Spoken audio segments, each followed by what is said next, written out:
La République démocratique du Congo traverse sans doute l'un des moments palpitants de son histoire politique. Les jours du Front commun pour le Congo, cher à Joseph Kabila Kabange, sont-ils comptés? L'Union sacrée pour la nation, tant vantée par le président de la République Félix Tshisekedi Tshilombo, est-ce cette nébuleuse qui n'a pas encore dit son nom?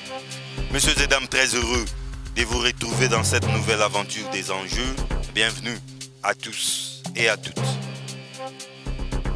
Pour en parler, je vous invite sans plus tarder à découvrir l'invité du jour. C'est Eche Omo.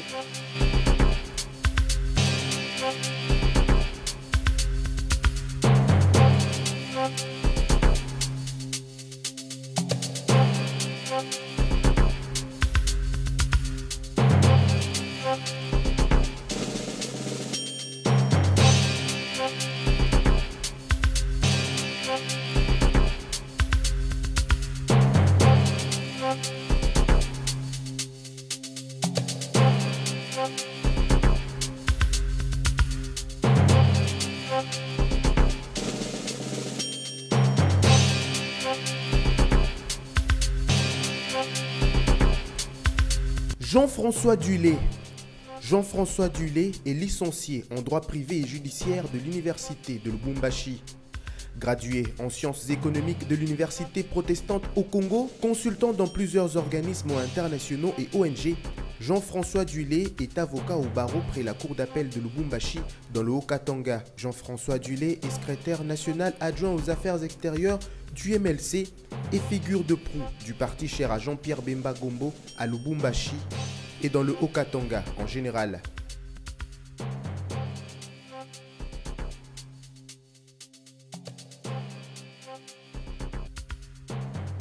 Jean-François Dulé, l'une des figures en vue du MLC. Encore une fois, bienvenue dans le jeu. Merci beaucoup, cher ami John.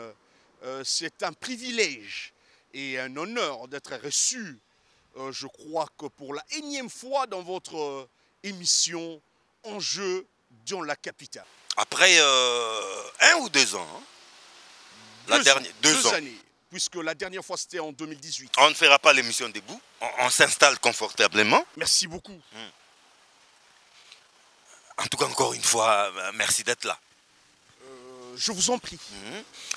Le MLC, le président national Jean-Pierre Bemba Gombo a restructuré, surtout au niveau national. Nous avons remarqué une restriction de l'équipe, mais curieusement, Jean-François Dulé revient, surtout au niveau national.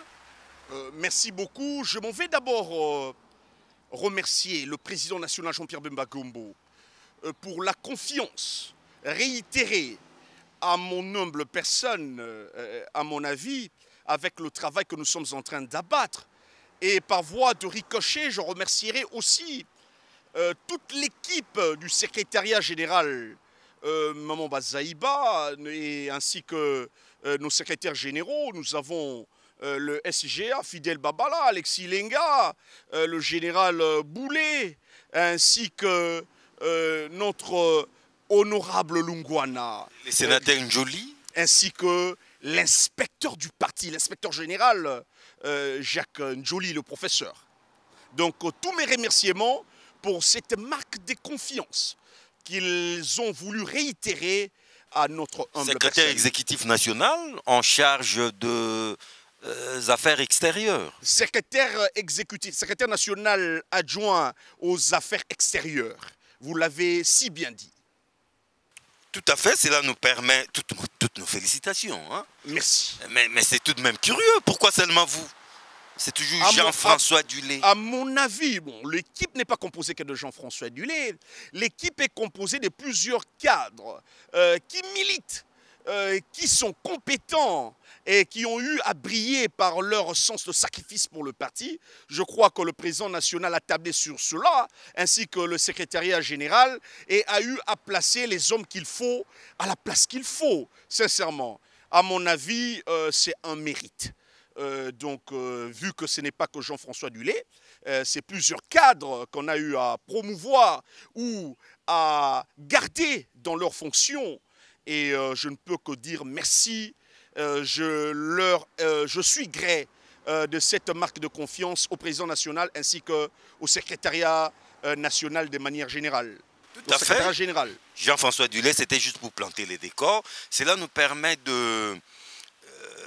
d'examiner la position de votre parti, les MLC, au sein de la Mouka. Parce que depuis un temps, et beaucoup plus aujourd'hui, depuis les consultations initiées par Félix Tshisekedi Tshilombo, président de la République, on va en parler, nous avons remarqué que la Mouka, il y a une sorte de cacophonie qui règne au sein de la Mouka.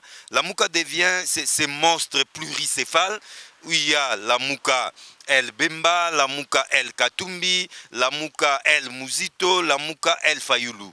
Comment expliquer? Est-ce que les MLC est toujours dans la Mouka? Je puis vous affirmer, le MLC est dans la Mouka. La Mouka est un état d'esprit. Ce que vous appelez cacophonie au stade actuel de choses, je vous dis, c'est l'expression de la démocratie. Allez-y comprendre que la Mouka a été créée par plusieurs personnalités. La plupart, si pas tous, ont des partis politiques. Allez-y comprendre. Et dire parti politique, c'est la gestion des ambitions. Et quand on crée un parti politique, je vous dis, cela suppose qu'on concourt à l'obtention, à l'exercice de l'impérium ou du pouvoir d'État. Et pourquoi pas jusqu'au sommet de l'État.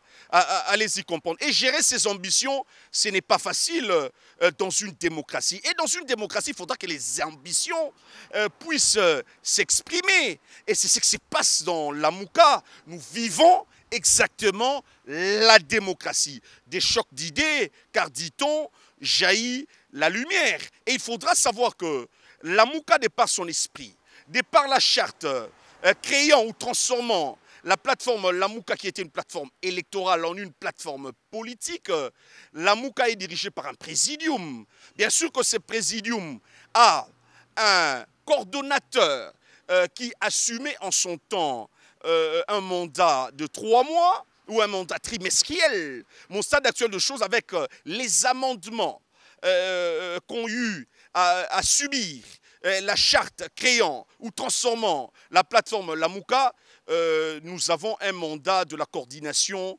de 6 mois, donc semestriellement. Au stade actuel de choses, je puis vous dire, ce n'est pas la cacophonie.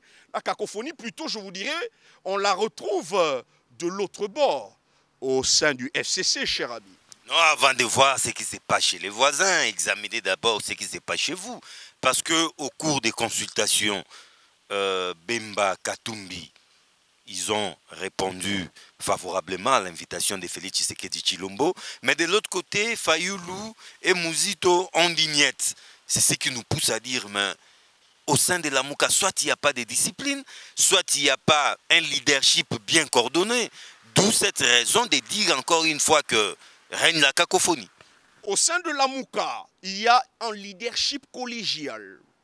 Il n'y a pas de leadership individuel au sein de la Mouka. Donc il faudra comprendre cela à la lumière de la charte transformant la plateforme politique. Non, mais il y a un moment, un leadership individuel, rotatif. La coordination, ce n'est pas un leadership individuel. La coordination, effectivement, pour mener à bien les activités de la plateforme, il faudra bien qu'un individu ou une personnalité qui fait partie du présidium de la Mouka puisse assumer la coordination, sincèrement. Donc cela va de soi, de par l'organisation de la plateforme la Mouka. Allez-y comprendre. Que je vous dise.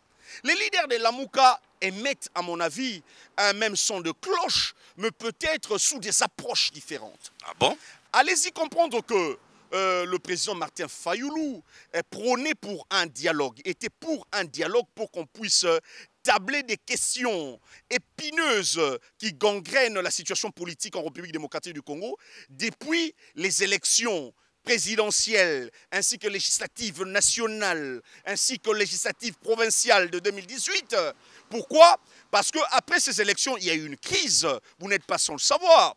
De toutes les façons, le président de la République, lors de son speech, a eu à peindre tout le tableau en noir, les indicateurs au rouge, disant qu'il y a eu un accord qui a eu à poindre, à voir le jour. Après les élections, l'accord FCC-CACH, avec cet accord, le président de la République et ses alliés de circonstance étaient en train de diriger la République et il n'y a rien de bon qui en est sorti.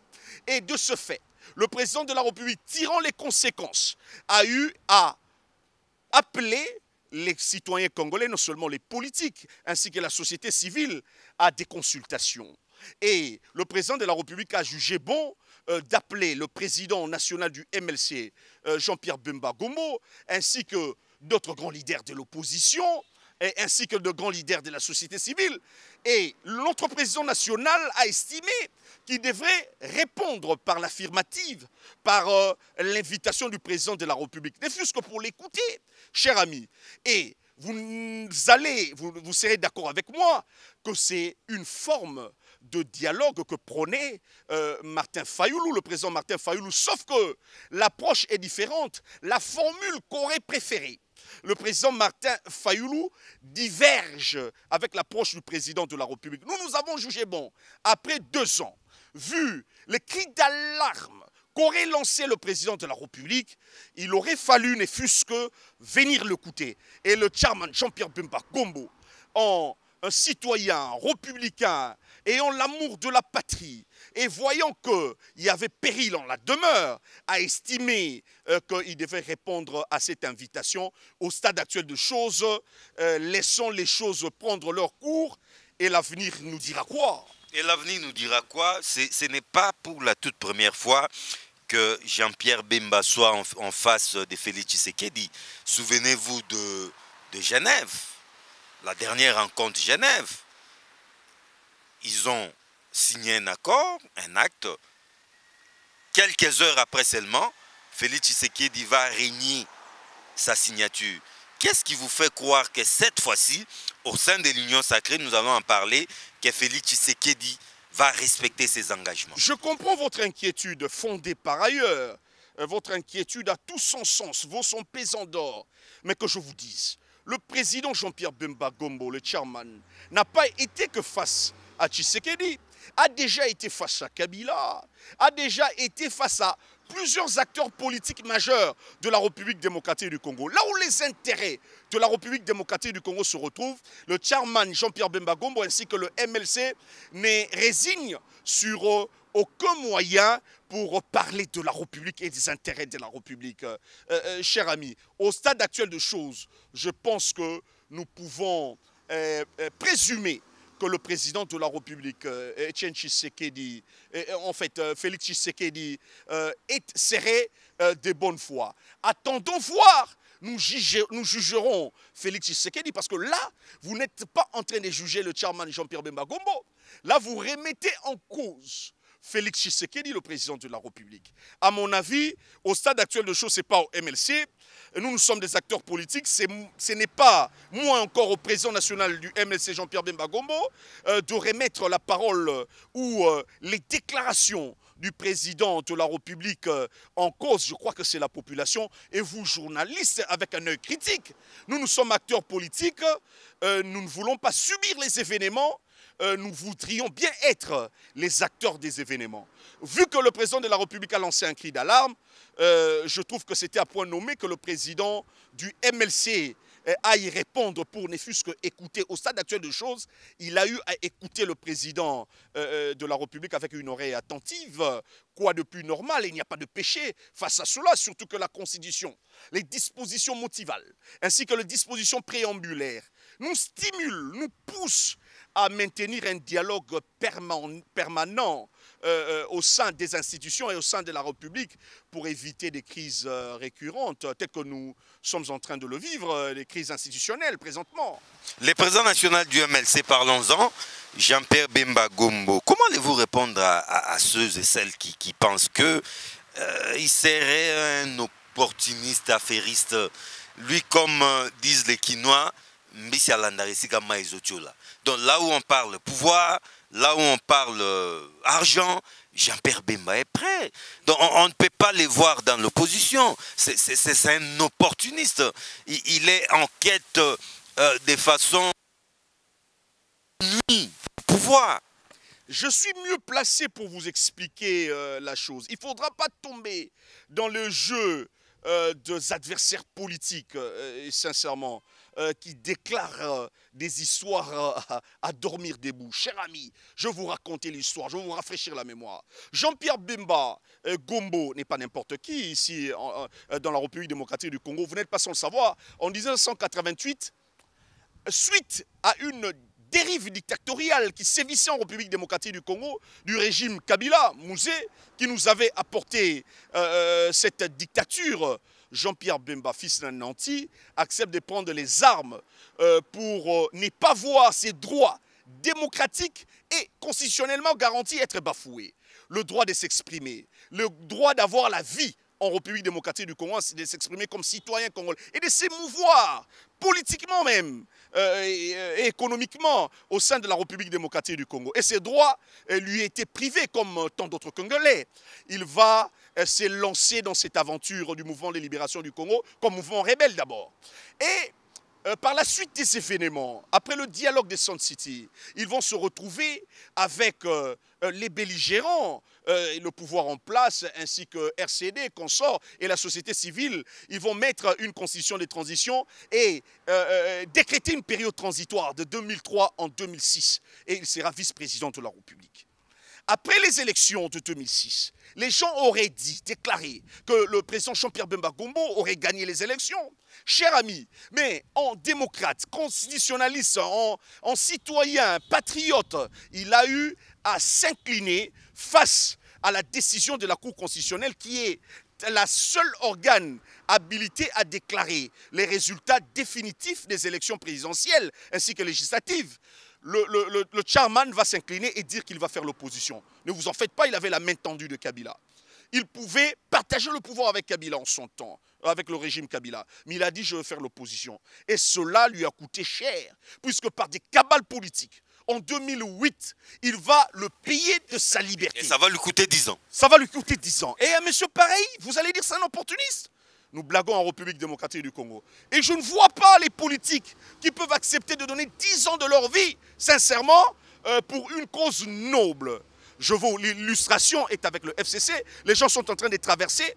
Ils ont eu à diriger avec le président Tshisekedi 2 ans. Rien que par la rumeur de voir, d'envisager que le pouvoir est en train de quitter leurs mains, sincèrement, ils sont en train de traverser. Ça, c'était une parenthèse. Et Jean-Pierre Bemba va faire 10 ans à la CPI. Il faudra le faire en tant que Congolais. Je connais les Congolais, comment ils fonctionnent. Et par la suite, il va ressortir, sera acquitté totalement. En 2018, va rentrer et il sera invalidé. Une personne pareille, vous estimez, il pouvait directement entrer au pouvoir, dire que moi je ne saurais pas faire l'opposition. Il va continuer à faire une déclaration que le MLC s'aligne derrière le parti de l'opposition en République démocratique du Congo. Vous n'êtes pas sans le savoir, sincèrement. Et par la suite des événements, je pense que ce n'est pas Jean-Pierre Bemba qui a été quémandeur. Allez-y comprendre, non seulement Jean-Pierre Bemba, mais le président de la République a eu à peindre la situation. C'est le président qui est quémandeur. Le président de la République. L'actuel président. Le président de la République. Qui serait quémandeur. Le président de la République. Les questions sont vôtres. Les réponses sont miennes.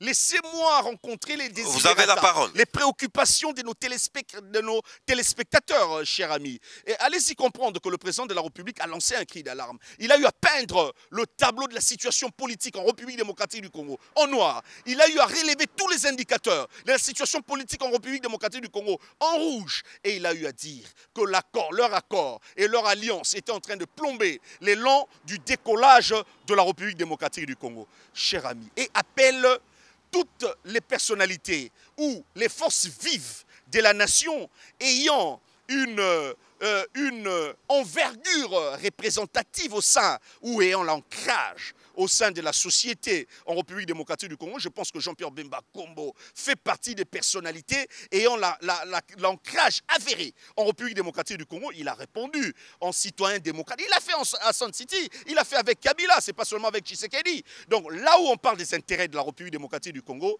Jean-Pierre Bemba ne résine sur aucun moyen. Il vient se présenter et échange. Au stade actuel des choses, je pense que cela n'est pas un péché, sincèrement. Tout à fait, Jean-François Dulé. Nous allons dans les minutes qui suivent parler tout justement de cette nébuleuse appelée Union sacrée pour la nation. Mais parlons d'abord du Front commun pour le Congo. Pensez-vous que les jours du Front commun pour le Congo sont désormais comptés? Sincèrement, mais moi j'irai plus loin. En principe, on ne devrait plus parler. C'est une page tournée. Les jours ne sont même pas comptés. À mon avis, c'est du passé. Sincèrement. Vous savez pourquoi? Le Front commun pour le Congo, je crois, c'est une plateforme avant. Alors, ce sont des avatars institutionnels, hein, allez-y comprendre. Donc, l'ancienne majorité qui a eu à diriger durant 18 ans le pouvoir ou la République démocratique du Congo a montré ses faiblesses, mais ne s'est jamais réunie autour des idéaux. Sincèrement. Aucune idéologie, aucun idéal, sincèrement. Et il n'est tourné que tout autour. Il s'est rassemblé que tout autour d'un individu et des subsides qu'on pourrait tirer du règne du pouvoir politique. Sincèrement. Et cela est abject. Et cela se prouve comment? Allez-y comprendre qu'aujourd'hui, nous avons à peu près 7 courants du FCC. Sincèrement. FCC progressiste, FCC patati républicain, patata, FCC républicain, FCC rénovateur. Rénovateur. Et ils désavouent leurs autorités. Allez-y comprendre. Némi Mouilania, le professeur Bouchab, Ramazani Ils Chadari, en appellent aux réformes, c'est qui est une bonne chose. Non, cela prouve à suffisance. Sincèrement, nous connaissons ce regroupement. En tout cas, c'est un regroupement de tout sauf des valeurs. Allez-y comprendre. Comme ils n'étaient pas réunis tout autour des valeurs, voilà que, voyant que leurs intérêts étaient en train de s'effriter, ils sont en train... C'est les sauf qui peut. Ils sont en train de regagner la terre sèche par la nage. Allez-y comprendre. Laissant le bateau FCC sombrer en plein naufrage. Et cela est pathétique. Allez-y comprendre. Cher ami. Donc, raison pour laquelle vous voyez l'effritement. Je viens de vous dire, à mon avis, il faudra parler du passé. Si, au MLC, nous étions réunis sur base des intérêts partisans, des intérêts égoïstes, sans idéal, le MLC avec 10 ans, puisque le MLC, vous n'êtes pas sans savoir, depuis 2008 a été décapité de son leader, Jean-Pierre Bemba Gombo. Il a passé 10 ans derrière les barreaux. 10 ans durant, le MLC a tenu bon. Nous avons eu de départ, sincèrement, par une méthode... Mais Jean-François Dulé, il ne faut pas non plus enterrer les FCC vivants. Est-ce que les FCC ne peut-il pas renaître de ses cendres? Le conseil que je pourrais vous donner, nos amis du FCC ont voulu polluer l'air du jeu politique en République démocratique du Congo. En principe, quand on dirige un État après 18 ans, sincèrement, on doit basculer à l'opposition, après avoir perdu les élections présidentielles. Mais fort... Non, ils avaient la majorité parlementaire. Fort de l'appareil étatique, en fait, des organes de l'appareil étatique qu'ils avaient, ainsi que de la CENI. Ils avaient la même mise à la CENI, ils se sont fabriqués une majorité mécanique. Voilà pour négocier avec le président qui allait passer, sincèrement, pour avoir la primature, ainsi de suite. Et vous avez vu comment cette majorité est en train de s'effriter. En son temps, nous avons crié. Le président de la République devrait, en principe, de par la lumière de la Constitution et de par l'article 78 de la Constitution, nommer un informateur. Parce que le FCC en soi n'est pas une plateforme politique reconnue juridiquement, c'est-à-dire la CENI n'a jamais reconnu, la Commission électorale nationale indépendante n'a jamais reconnu cette plateforme. Nos amis qui se sont alliés, qui composent cette famille, pseudo-famille FCC, sont dans des plateformes reconnues par lesquelles ils ont été élus, sincèrement. Et aujourd'hui, vous êtes en train de sentir cela.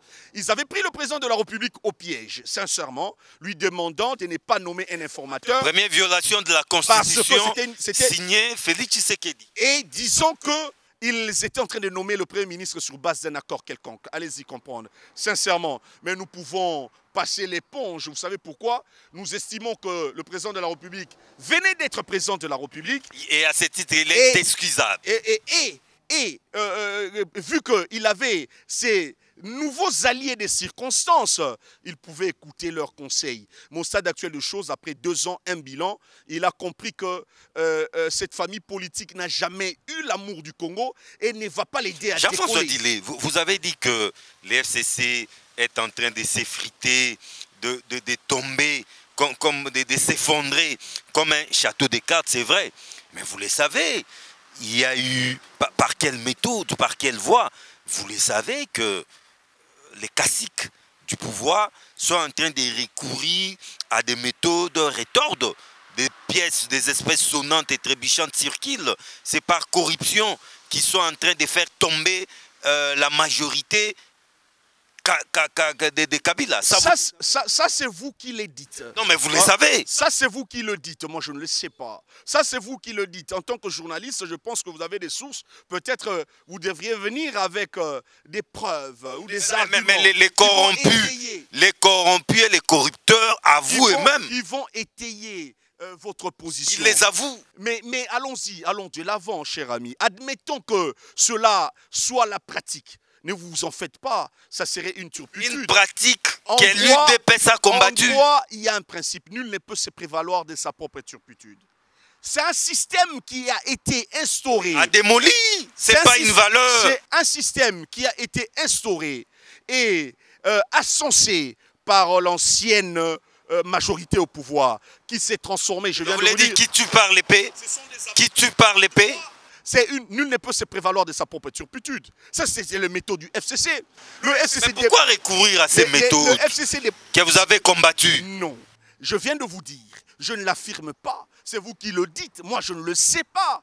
Et si tant est, admettons que cela était la pratique, cher ami, à mon avis, le FCC ne devrait pas crier. À mon avis, ce serait une turpitude. Allez-y comprendre, cher ami. Depuis 18 ans, depuis toutes ces années, c'est la pratique du FCC. Pour avoir des gens tout autour du président Kabila. C'était soit on vous propose le poste, soit on vous propose l'argent. On sait comment débaucher. Allez-y comprendre que... Mais pourquoi recourir à cette pratique? Vous savez à ces moyens rétords. Vous savez comment on a eu à s'attaquer au MLC par ces méthodes. Comment on a eu à s'attaquer à l'UNADEF, les exemples sont légion. À l'UNAFEC, ainsi de suite, les exemples sont légion. C'est par ces méthodes.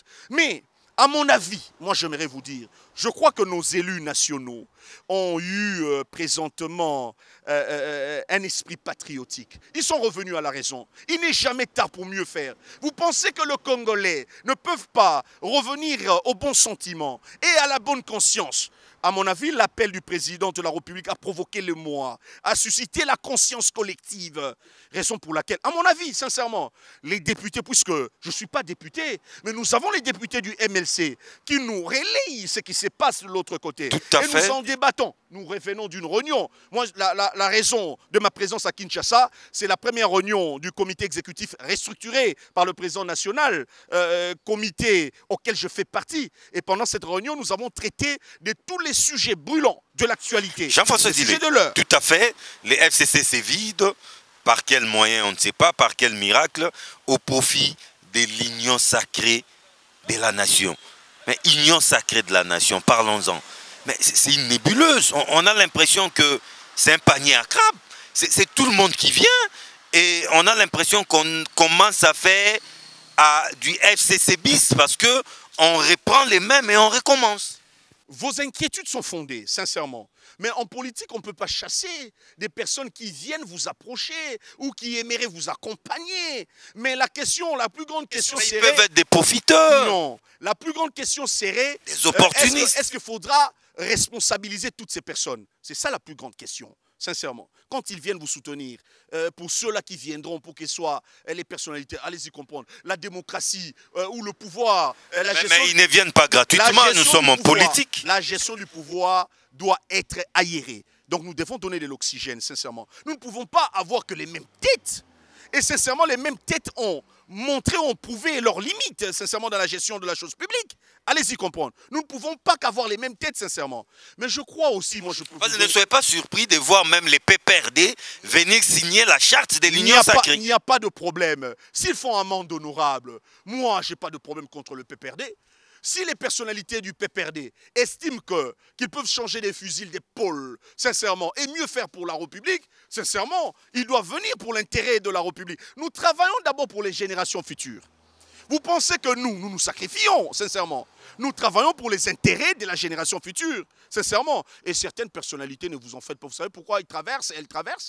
Peut-être c'est pour être sécurisées, sincèrement. C'est ça la politique. La politique, c'est un jeu. La panique gagne les FCC? Oui, évidemment. Sincèrement, ils ont un bilan très négatif.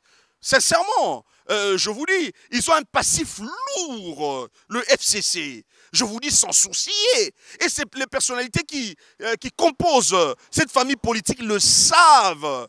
Parce que la population de temps à autre rappelle à ces personnalités. Cher ami, donc, vu l'enjeu de l'heure, je comprends que certaines personnalités arrivent à traverser, mais à mon avis, il ne faudra pas les responsabiliser. Mais que faire maintenant pour ne pas polluer cette union sacrée chère à Félix Tshisekedi Tshilombo? À mon avis, le président Félix Tshisekedi, puisqu'il a la primeur du jeu, sincèrement, en tant que président de la République, et il a toutes les manœuvres, sincèrement, et toutes les armes entre ses mains pour assez manœuvrer, il faudra privilégier la compétence, l'amour de la patrie, le civisme, les gens qui ont le souci de faire décoller les choses, sincèrement. Et nos amis ont déjà montré leur faiblesse.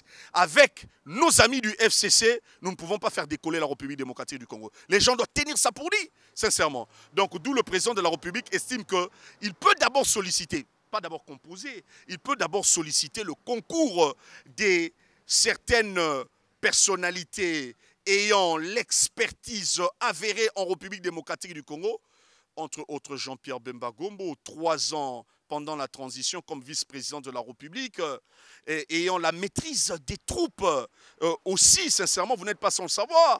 Que il a l'expérience d'un rebelle, ça il faut le dire aussi. Non, sincèrement, moi je dirais belligérant, même pas rebelle. Appelons les chats par son nom. Il y a un principe, sincèrement, devant le pouvoir arbitraire et l'oppression, les armes sont sacrées. Je risque de vous choquer, sincèrement. Devant le pouvoir arbitraire et l'oppression, les armes sont sacrées. Pas les armes, mais la résistance est sacrée. Je vous dis, ne vous en faites pas, même Mandela, à un moment, a fait une résistance armée. Sincèrement, ne vous en faites pas. Donc, au stade actuel de choses, c'est une page tournée. Nous faisons, après la rébellion, le MLC avait opté, puisque c'est un parti politique maintenant, pour l'opposition l'opposition non armée. Et nous avons évolué de la sorte pendant plus de 10 ans. Allez-y comprendre. Et j'estime que si le président de la République a approché le président Jean-Pierre Bemba Gombo, qui est mon président national, je pense qu'il a estimé qu'il y a de l'expertise et l'amour de la République de ce côté. Ne fût-ce que pour les conseils, cher ami. Ne fût-ce que pour le conseil par rapport à la gestion de la République. Mais Jean-François Dulé, avec votre expérience, comment voyez-vous, là je vous considère comme un architecte politique, comment voyez-vous l'organigramme, la structuration de cette fameuse union sacrée? Au stade actuel de choses, allez-y comprendre que c'est une expression du président de la République, Félix Tshisekedi. Je ne sais pas comment le président de la République continue d'attendre l'informateur. Compte architecturer cette union sacrée. Je lui laisse la primeur de nous expliquer cela. Nous risquons de sombrer. Jusque-là, c'est une nébuleuse. Nous risquons de sombrer. Nous naviguons à vue. Nous risquons de sombrer dans des supputations. Nous risquons de sombrer dans l'aléatoire. Au stade actuel de choses, attendons, prenons notre mal en patience. Je crois que le président de la République reviendra sur la voie des ondes, nous dire ce qu'il a eu à concevoir ou ce qu'il a eu à mettre sur pied comme union sacrée et ce qu'il entend par union sacrée. Et nous reviendrons encore au-devant de vous, par devers vous, apporter notre pierre de contribution, c'est-à-dire échanger quant à la question de l'heure. Donc au stade actuel de choses, prenons notre mal en patience. Jean-François Dulé, je rappelle que c'est entre guillemets l'homme par qui le scandale est arrivé. Cette théorie du régime primo-ministériel, je crois que c'était à Kolwezi, lors d'une conférence où intervenait le professeur Bochab, grand constitutionnaliste, et il va nous pondre cette idée que le Premier ministre aurait beaucoup plus de pouvoir, beaucoup plus de compétences que le président de la République. Voulez-vous revenir sur les faits? Comment ça s'est passé Merci beaucoup, je vous relate le fait. Moi, je vis principalement à Lubumbashi. Je suis à cheval entre Lubumbashi et Kolwezi. Donc, avocat au barreau du Lubumbashi, qui est actuellement le barreau du Haut-Katanga, puisque ce barreau a été découpé ou a été scindé, suivant le découpage de la province de l'ancienne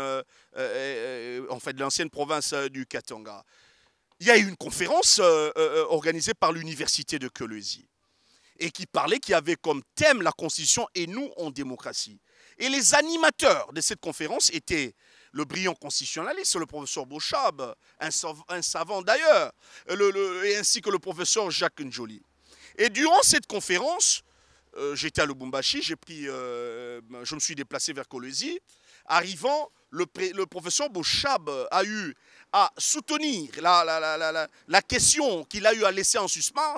Il a eu à soutenir pour lui, ce qu'il a toujours soutenu, que le mandat du président de la République, d'après l'article 70 en République démocratique du Congo, 70 de la Constitution du 18 février 2006, qui est d'un mandat renouvelable une seule fois, est rendu intangible par la disposition 222 de la Constitution, de la même Constitution.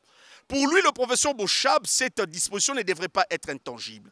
Cela violerait les principes démocratiques. Le président de la République, en principe, devrait haranguer ou prendre ou passer par des mandats non limités. Pour lui, il prône pour la non-limitation du mandat du président de la République. Et il va soulever une question, il va dire, quand vous voulez que le mandat du président de la République soit limité, c'est une violation de principes démocratiques, pourquoi nous ne limitons pas le mandat des députés? Ce n'était pas face au Premier ministre et des sénateurs. Allez-y comprendre, il laisse la question en suspens. Quand vous me répondez à cette question, vous comprendrez qu'il ne faudra pas limiter le mandat du président de la République. Et à la fin de la conférence, j'ai eu à soulever la main, mais le micro ne m'était pas tendu. Mais finalement, j'ai créé un incident. J'ai dit, professeur, nous ne pouvons pas... je demande l'indulgence de conférenciers. Nous ne pouvons pas terminer cette conférence avec une question en suspens.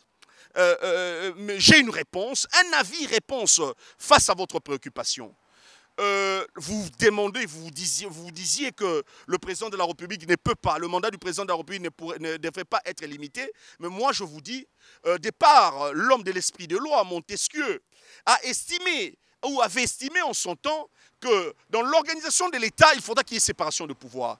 Pourquoi, départ une expérience sempiternelle, tout homme qui a le pouvoir a toujours été tenu d'en abuser, n'importe quel pouvoir. Ce n'est pas seulement le pouvoir présidentiel.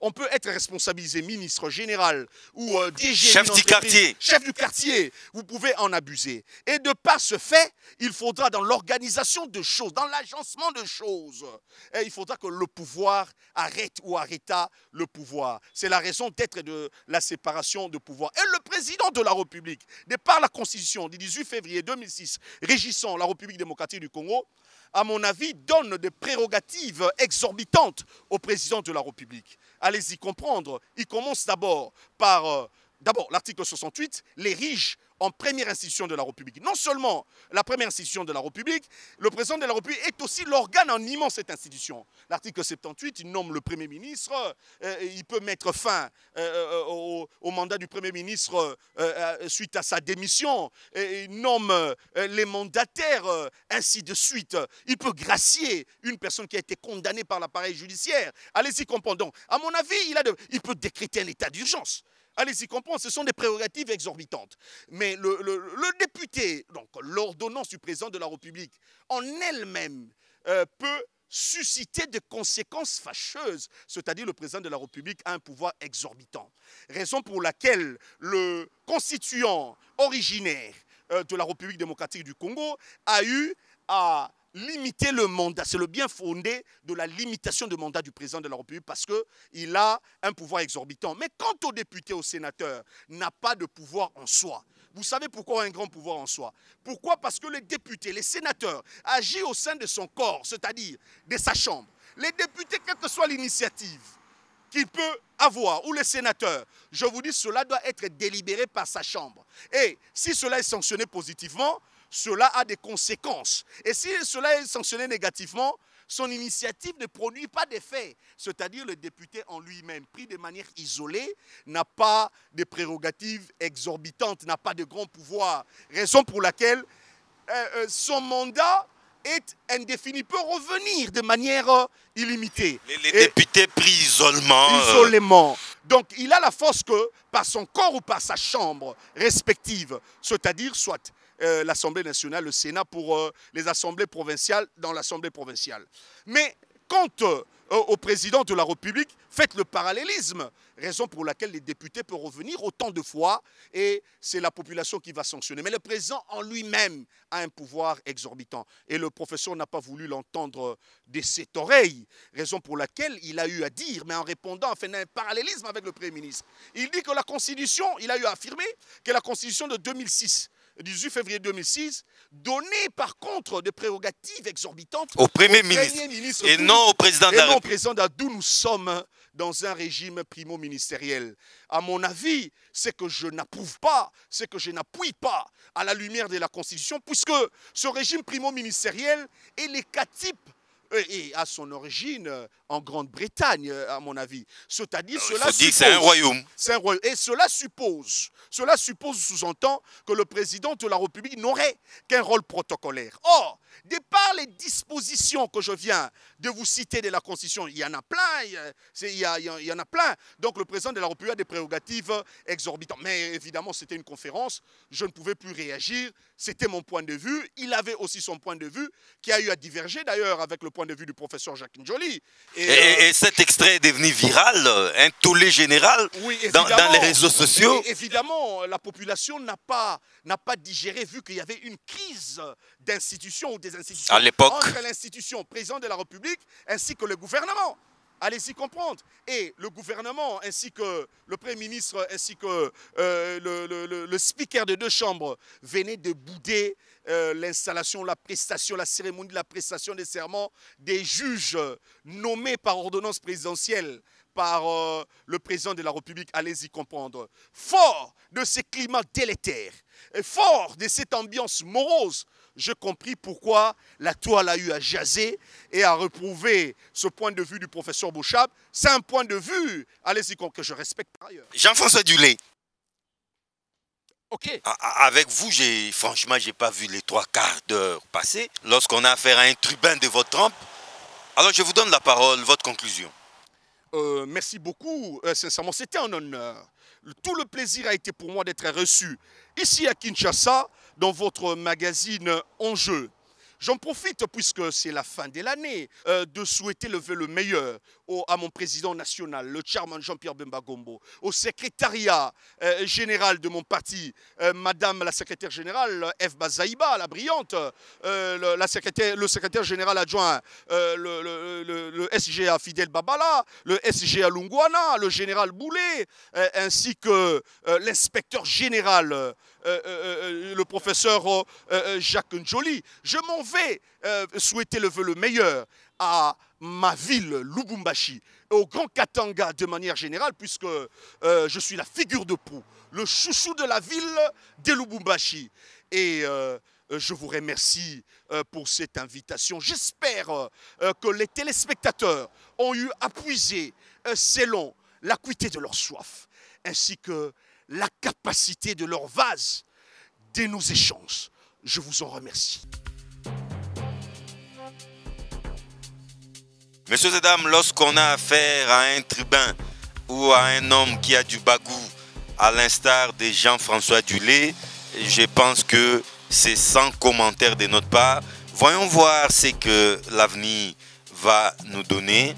Je profite de cette occasion pour présenter mes vœux les meilleurs à tous les Congolais, à tous les fidèles téléspectateurs DC Magazine en jeu et au plaisir de vous retrouver très vite dans une nouvelle année 2021 avec les mêmes et réels plaisirs et toujours prêts à vous servir.